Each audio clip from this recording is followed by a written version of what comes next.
Hello dear friends, मैं doctor S M लावा आपका bio वाले गुरुजी चैनल में वेलकम करता हूं।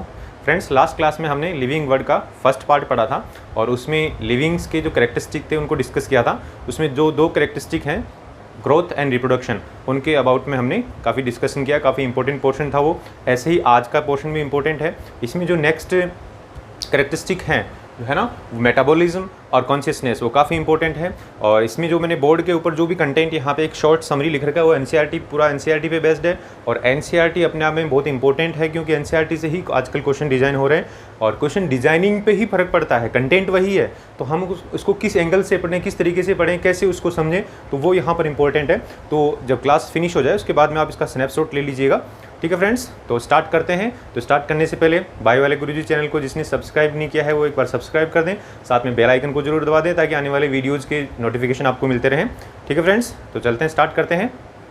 आइए देखिए कि द लिविंग वर्ल्ड का सेकेंड पार्ट, और उसमें हम पढ़ेंगे third characteristic of livings. First हमने ग्रोथ, सेकेंड रिप्रोडक्शन पढ़ा। आज है third characteristic, that is metabolism.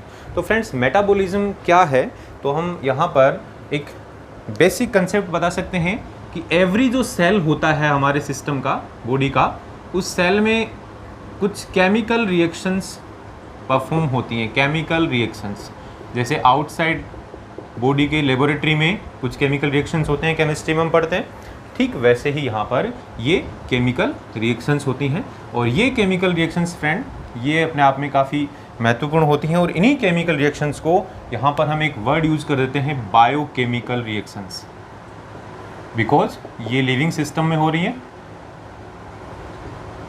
तो यहाँ पर इन केमिकल रिएक्शंस को, यानी those chemical reaction which occurring in living system in the cells, they are called biochemical reactions. तो सेल के इनसाइड है बायोकेमिकल रिएक्शन है, वो कंटिन्यूसली चलती रहती हैं। अब ड्यूरिंग दिस बायोकेमिकल रिएक्शन कुछ कंपाउंड्स का सिंथेसिस होता है और कुछ कंपाउंड्स हैं वो ब्रेक डाउन होते हैं, यानी कुछ कंपाउंड डिकम्पोज होंगे और कुछ न्यूली सिंथेसाइज होंगे। तो इस तरीके से इन रिएक्शंस को हम कैटेगराइज कर सकते हैं। जिनमें सिंथेसिस होगा उनको हम एनाबॉलिक रिएक्शन बोल देंगे और जिसमें ब्रेक डाउन होगा उन रिएक्शंस को हम कैटाबॉलिक रिएक्शंस बोल देंगे। अब कंबाइंडली ये जो रिएक्शन है, synthetic reaction and decomposing reaction, combinedly इनको अगर बोलें तो एक टर्म यूज करेंगे, that is metabolism.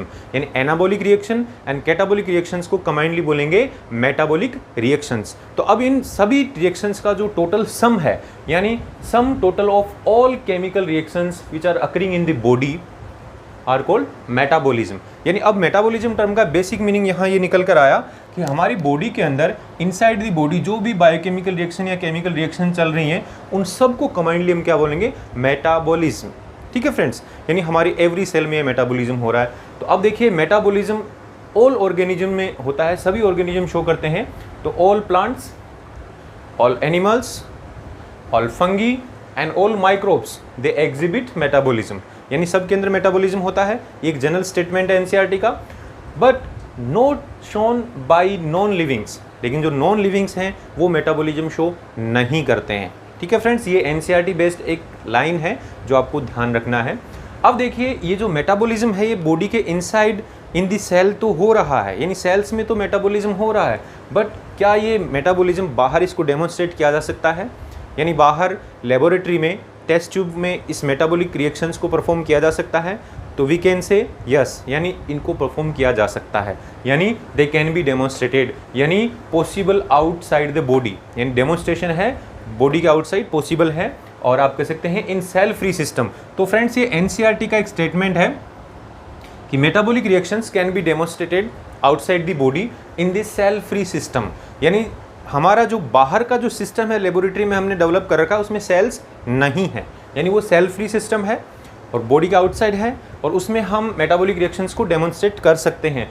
But these isolated metabolic reactions, जिसको हमने टेस्ट ट्यूब के अंदर परफॉर्म किया है लेबोरेटरी में, यानी टेस्ट ट्यूब के अंदर जिन रिएक्शंस को परफॉर्म किया, ये आइसोलेटेड मेटाबॉलिक रिएक्शंस हो गई। यानी जो हमारी सेल्स में हो रहा है उन्हीं रिएक्शंस को हमने लेबोरेटरी में टेस्ट ट्यूब के अंदर इसको परफॉर्म किया, तो उन रिएक्शंस को बोल दिया हमने आइसोलेटेड मेटाबॉलिक रिएक्शन, यानी बॉडी के आउटसाइड हो रही हैं।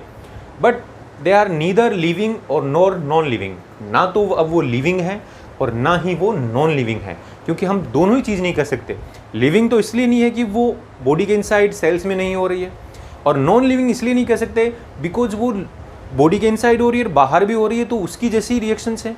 बट अब यहाँ पर एक कंक्लूजन निकाल सकते हैं कि these isolated metabolic reactions are not living things, living things नहीं है, ठीक है ना, बट श्योरली लिविंग रिएक्शंस, लेकिन वो लिविंग रिएक्शंस जैसी ही है। तो हम ये तो कह सकते हैं these reactions are living reactions, ठीक है ना, बट जो आप जिस एनवायरनमेंट में हो रही है उस एनवायरनमेंट को हम लिविंग थिंग नहीं कह सकते, ठीक है ना। तो इसलिए हम कह सकते हैं कि actually these living reactions occur in the cells, जो मेनली जो सेल्स हैं उनमें ही होता है। तो आप कह सकते हैं these reactions occurs only in the livings, inside the cell, cell के अंदर होती है, और इसीलिए आप कह सकते हैं इनको हम बोलेंगे कॉल्ड लिविंग थिंग्स, यानी इन रिएक्शंस को हम लिविंग थिंग्स कह सकते हैं। तो अब यहाँ कह सकते हैं कि ये जो रिएक्शंस हैं इनसाइड दी बॉडी वो हो रही हैं, परफॉर्म हो रही हैं, और बॉडी में कहाँ हो रही हैं, बोले इनसाइड दी सेल। तो आप कह सकते हैं सेलुलर ऑर्गेनाइजेशन भी लिविंग थिंग्स में ही होता है, नॉन लिविंग थिंग्स में नहीं होता। तो सेलुलर ऑर्गेनाइजेशन जब होगा यानी बॉडी सेल्स से बनी होगी तब ही ये रिएक्शन उनमें पॉसिबल है, ठीक है ना। तो आप कह सकते हैं कि सेलुलर ऑर्गेनाइजेशन एंड मेटाबॉलिज्म यानी जो रिएक्शंस हैं ये ओनली लिविंग्स में ही पॉसिबल है, क्योंकि सेल्स हैं वो नॉन लिविंग्स में नहीं होते हैं और उसमें मेटाबॉलिक रिएक्शंस भी नहीं होती हैं। तो अब यहाँ पर एक कंक्लूजन निकल कर आया, और ये क्या है कि the cellular organisation and metabolism ये बहुत क्या है, ये डिफाइनिंग फीचर या डिफाइनिंग कैरेक्टरिस्टिक ऑफ लिविंग्स हैं। Means these cellular organisation and metabolism occurs only in the livings, non living में ये दोनों ही नहीं होते, यानी नॉन लिविंग में सेलुलर ऑर्गेनाइजेशन भी नहीं होता, यानी बॉडी सेल से नहीं बनी होती है, और ऐसे आप कह सकते हैं उसमें मेटाबॉलिज्म भी नहीं होता। तो फ्रेंड्स यहाँ पर मेटाबॉलिज्म में आपको स्पेशली ये ध्यान रखना है कि ये एग्जाम में क्वेश्चन आया हुआ है। एक तो ये ध्यान रखना है कि they can be demonstrated outside the body, ये पॉसिबल है, in the cell free system, ये काफ़ी इंपॉर्टेंट एनसीईआरटी का लाइन है, आपको स्पेशली ध्यान रखना है, वेरी वेरी इंपॉर्टेंट, ठीक है फ्रेंड्स। फिर उसके बाद में ध्यान रखना है कि आइसोलेटेड मेटाबॉलिक रिएक्शंस का मतलब क्या है, means those reactions which performed in the test tube में परफॉर्म हो रही हैं। तो अब आप कह सकते हैं ये लिविंग थिंग्स नहीं है, हालांकि लिविंग रिएक्शंस हैं बट ये लिविंग थिंग्स नहीं है। तो आप कह सकते हैं these reactions occurs only in the living system inside the cell, ठीक है ना। तो इसलिए हम इनको बोल देंगे कि मेटाबॉलिज्म और जो सेल्स हैं यानी सेलुलर ऑर्गेनाइजेशन है वो क्या है, वो लिविंग्स का डिफाइनिंग फीचर है, डिफाइनिंग प्रॉपर्टी है, मीन्स ओनली लिविंग्स में ही होते हैं। तो फ्रेंड्स प्रीवियस क्लास में हमने पढ़ा था ग्रोथ एंड रिप्रोडक्शन, वो डिफाइनिंग फीचर नहीं है, लिविंग्स का कैरेक्टरिस्टिक है बट डिफाइनिंग फीचर नहीं है। लेकिन यहाँ पर अगर बात करें तो metabolism and cellular organisation both are defining feature और defining characteristic of the livings, ठीक है। अब चलते हैं next characteristic, that is consciousness.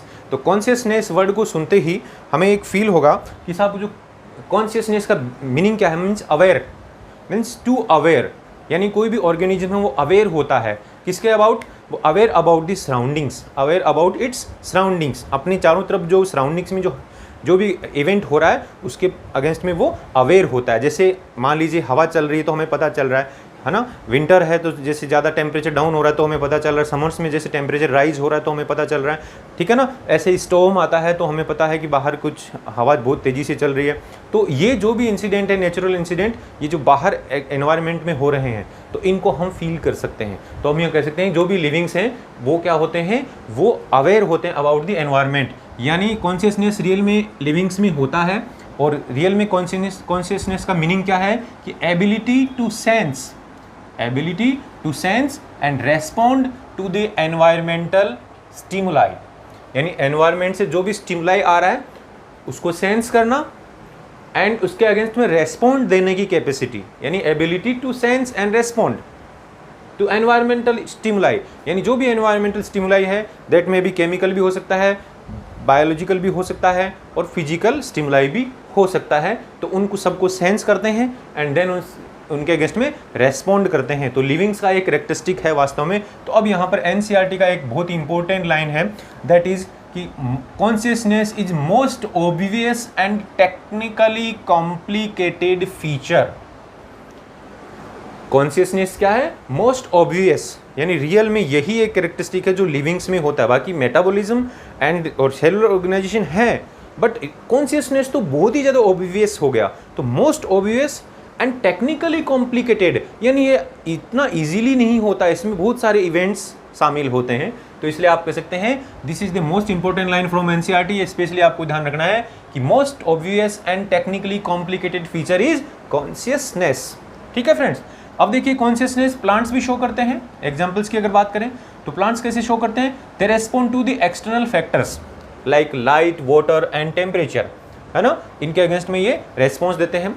ऐसे ही यहाँ पर एक एनसीईआरटी का एक लाइन है कि फोटो पीरियड मीन्स जो ड्यूरेशन है लाइट का, जैसे मान लीजिए डे और नाइट जो होते हैं, तो नाइट में लाइट नहीं होती, यानी नाइट टाइम के अंदर लाइट एब्सेंट या बहुत कम होती है, वेरी लो होती है लाइट की इंटेंसिटी, डे पीरियड में काफ़ी ज़्यादा इंटेंसिटी होती है, तो जो डे की लेंथ है उसको हम बोलते हैं फोटो पीरियड। तो जो फोटो पीरियड है वो क्या अफेक्ट करता है, तो बोले photo period affect the reproduction in the seasonal breeders, specially ऐसे प्लांट्स और ऐसे एनिमल्स जो एक पर्टिकुलर सीजन में ही ब्रीडिंग करते हैं, उनको बोलते हैं सीजनल ब्रीडर्स, यानी जिसमें plants and animals both involve हैं और एक पर्टिकुलर सीजन में ही वो ब्रीडिंग शो करते हैं, ब्रीडिंग करते हैं यानी रिप्रोडक्शन करते हैं। तो आप कह सकते हैं कि फोटो पीरियड जो है अफेक्ट करता है रिप्रोडक्शन को, किसमें, सीजनल ब्रीडर्स में। आपने देखा होगा कि जो एनिमल्स हैं जो पर्टिकुलर सीजन में ही ब्रीडिंग करते हैं, तो वो उस पर्टिकुलर एनवायरनमेंट का फैक्टर है। ठीक है फ्रेंड्स, ऐसे ही हम कह सकते हैं ऑल ऑर्गेनिज्म, जितने भी ऑर्गेनिज्म है on the earth,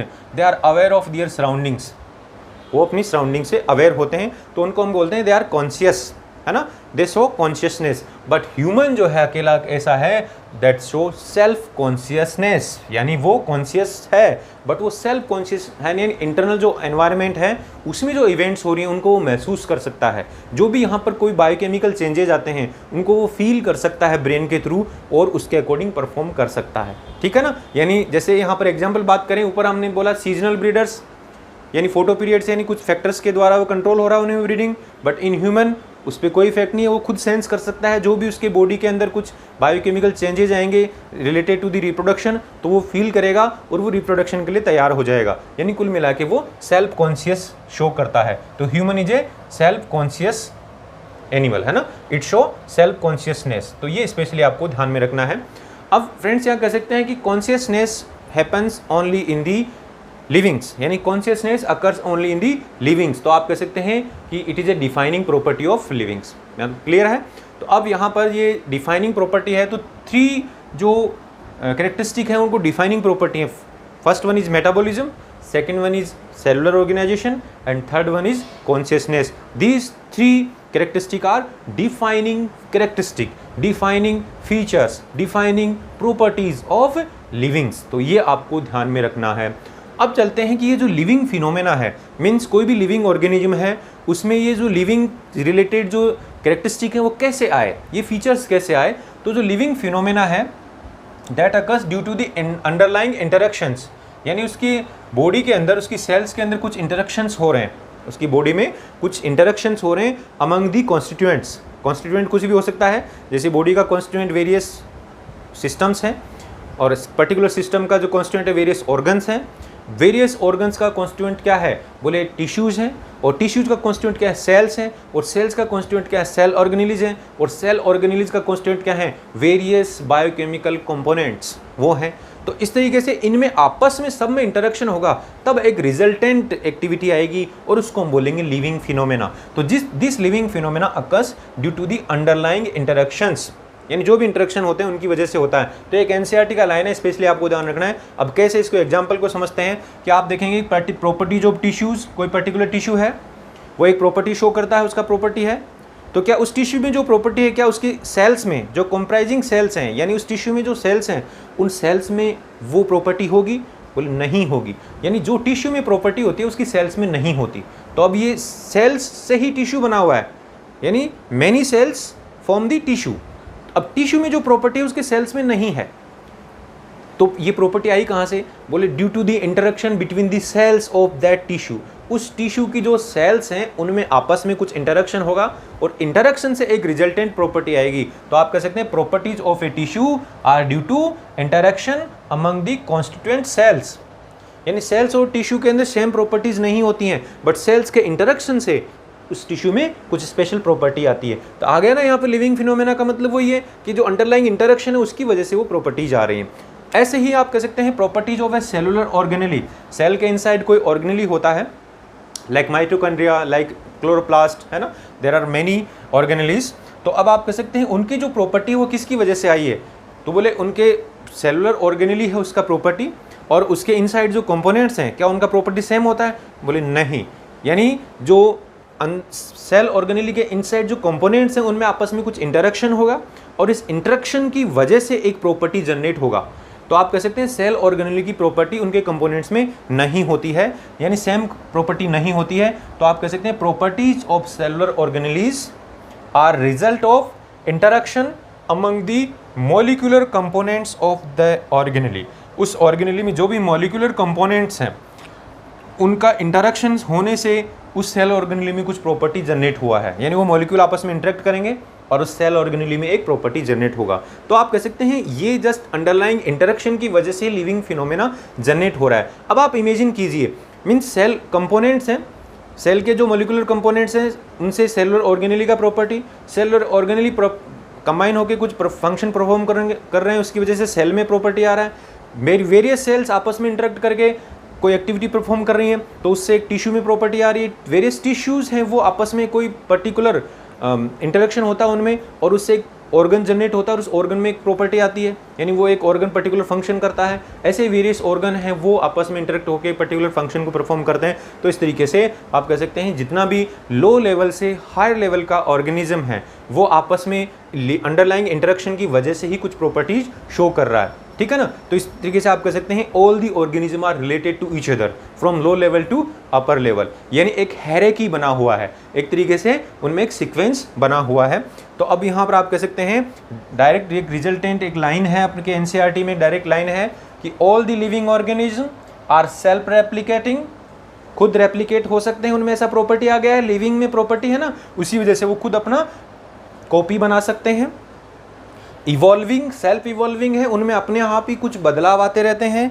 and self regulating interactive system, और अपने आप ही उनमें आपस में एक इंटरेक्टिव रेगुलेटिंग इंटरेक्टिव सिस्टम बना हुआ है, उसकी बॉडी में कुछ ऐसी इंटरेक्शंस होते हैं जिसकी वजह से वो कुछ प्रॉपर्टीज शो करता है। यानी हम एज ए ह्यूमन तो ऐसे सोचते हैं, थोड़ा सा अगर स्पिरिचुअली सोचें तो ऐसे सोचेंगे कि गॉड ने कुछ ऐसा कुछ क्रिएट किया है, हालांकि क्रिएटर वही है, लेकिन ये जो आपस में इंटरेक्शन हो रहा है उसकी वजह से ये प्रॉपर्टीज़ आ रही हैं। यानी नॉन लिविंग्स में ऐसे इंटरेक्शंस नहीं होते और लिविंग्स में ऐसे इंटरेक्शंस होते हैं, उसकी वजह से ये एक तरीके से ऐसे प्रॉपर्टीज़ शो करता है। तो due to the underlying interaction ही सब कुछ प्रॉपर्टी जनरेट हो रहा है। तो अब यहाँ पर फ्रेंड्स, यहाँ पर हम एक स्टेटमेंट है एनसीईआरटी का वेरी फेमस, वो आपको ध्यान रखना है कि all the living organism are linked to one another. जितने भी लिविंग ऑर्गेनिज्म हैं from a unicellular microbe to a multi cellular most complex organism like human, यानी एक माइक्रोब से लेके ह्यूमन तक की जितने भी आप कह सकते हैं ऑर्गेनिज्म हैं, चाहे प्लांट्स हो चाहे एनिमल्स हो, सब के अंदर क्या है वो आपस में लिंक्ड हैं, आपस में कोई ना कोई रिलेशन है, लिंक्ड हैं वन अनदर। कैसे? Bye sharing common genetic material, उनके अंदर एक कॉमन जेनेटिक मटेरियल है। हालांकि अब आप कहेंगे प्लांट और ह्यूमन के जेनेटिक मटेरियल में तो बहुत डिफरेंस है बट समथिंग इज कॉमन, कुछ न कुछ कॉमन है। तो आप कह सकते हैं कि all the living organism are linked to one another by sharing common genetic material. वो एक जेनेटिक मटेरियल, उनमें कुछ न कुछ कॉमन है उनके अंदर, ठीक है ना। बहुत सारे डिफरेंसेस हो सकते हैं but something are common in the genetic material of all living organism, जो आप कह सकते हैं अभी प्रेजेंट में भी कॉमन है, पास्ट में भी कॉमन था और फ्यूचर में भी कॉमन रहेगा। तो इसमें it means all the living organism are linked to one another by sharing the common genetic material. ये काफ़ी इंपॉर्टेंट लाइन है, इसको क्वेश्चंस में यूज किया जा सकता है। तो फ्रेंड्स, यहाँ पर हमने ये जो क्लास है वो एनसीईआरटी बेस्ड पढ़ी है और अपना जो एनसीईआरटी बेस्ड बायोलॉजी का जो क्रैश कोर्स है वो इसलिए हम कर रहे हैं क्योंकि यहाँ पर कुछ ऐसे इंपॉर्टेंट लाइन्स आएंगी, कुछ ऐसे इंपॉर्टेंट स्टेटमेंट्स आएंगे जिनको ऑप्शंस में यूज किया जाएगा। ऐसे ही कुछ डायरेक्ट एग्जाम्पल्स आएंगे और साथ में आप कह सकते हैं जो मेन कंसेप्ट है इस चैप्टर का कि कैरेक्टरिस्टिक ऑफ लिविंग ऑर्गेनिज्म क्या है, तो वो आपको ध्यान रखने हैं। तो इस तरीके से ये जो हम डेली डिस्कस करेंगे, तो जो स्टूडेंट जिनका पूरा एक तरीके से पढ़ा हुआ है उनका रिवीजन हो जाएगा, और जिन्होंने फ्रेश अभी 12th किया है उन स्टूडेंट्स के लिए ये बहुत ही गोल्ड अपॉर्चुनिटी है, कि गोल्डन अपॉर्चुनिटी है, क्योंकि उनको यहाँ पर एक प्लेटफॉर्म पे पूरा का पूरा नोट्स प्रोवाइड हो रहा है जो एनसीईआरटी बेस्ड होगा, क्वेश्चन यहीं से आएंगे। तो जब हम इस चैप्टर से रिलेटेड क्वेश्चंस को डिस्कस करेंगे तब आपको यहाँ का रिलेशन भी बताएंगे, देखिए यहाँ हमने थ्योरी पढ़ा था और ऐसा क्वेश्चन आया, इस तरीके से यहाँ पर ऑप्शन को डिजाइन किया गया है, क्योंकि हम बहुत ही क्वालिटेटिव क्वेश्चन डिस्कस करने वाले हैं क्वेश्चन वाली क्लास में, जो अपने आप में एनसीईआरटी बेस्ड होंगे, ठीक है फ्रेंड्स, और कुछ एग्जाम्स में आए हुए क्वेश्चंस को भी डिस्कस करेंगे जो टोटली एनसीईआरटी बेस्ड होंगे, ठीक है फ्रेंड्स। तो यहाँ पर आप इस वीडियो को लाइक और शेयर कर दीजिए ताकि ज़्यादा से ज़्यादा स्टूडेंट्स तक ये पहुँचे, और साथ में जिसने बाय वाले गुरुजी को चैनल को सब्सक्राइब नहीं किया है वो सब्सक्राइब भी कर दें, और बेल आइकन को दबा दें ताकि आने वाली वीडियोज़ के नोटिफिकेशन आपको मिलते रहें। और साथ में फ्रेंड्स जल्दी से इसका स्नैपशॉट ले लीजिए ताकि अपने आप में बहुत ही कंप्लीट नोट्स है और बहुत ही एक समरी टाइप में नोट्स है, इसका स्नैपशॉट ले लीजिए, ठीक है। तो फ्रेंड्स मिलते हैं नेक्स्ट क्लास में, यानी लिविंग वर्ल्ड का जो थर्ड पार्ट है उसमें, जिसमें हम डाइवर्सिटी पढ़ेंगे इन द लिविंग वर्ल्ड, यानी आप कह सकते हैं लिविंग वर्ल्ड में बहुत सारे ऑर्गेनिज्म है, बहुत सारे टाइप के ऑर्गेनिज्म है, उनके बारे में पढ़ेंगे। अभी तक हमने पढ़ा लिविंग ऑर्गेनिज्म है क्या, यानी वो कैसी प्रॉपर्टी शो करता है, ठीक है फ्रेंड्स। तो मिलते हैं नेक्स्ट क्लास में, थैंक यू।